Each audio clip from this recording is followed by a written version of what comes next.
On Friday night, the US military has launched retaliatory strikes in Iraq and Syria in response to a drone attack that occurred last week that killed 3 US soldiers and left at least 40 injured.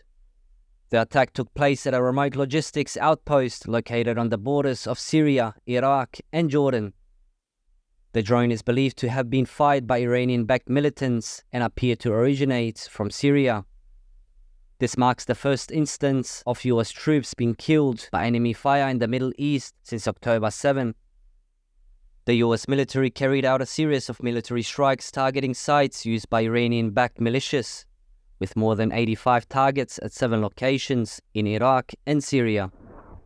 The strikes destroyed command and control headquarters, intelligence centers, rockets and missiles, drone and ammunition storage sites, and other facilities that were connected to the militias or the IRGC's Quds Force, the Guards Expeditionary Unit that handles Tehran's relationship and arming of regional militias.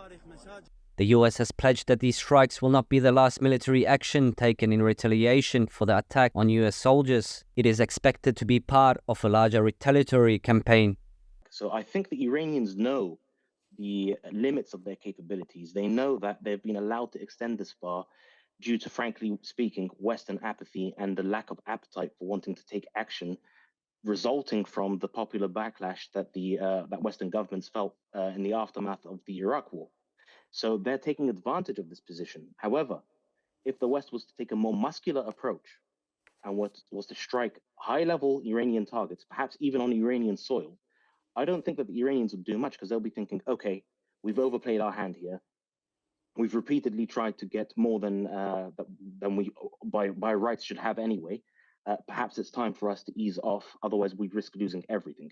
And that's the whole point of deterrence. If you're a superpower, if you are the United States of America, and if you can show that you can fly halfway across the world and bomb all these targets, you need to be able to show that those targets are worthwhile. And right now, the Biden administration hasn't shown that to be the case at all.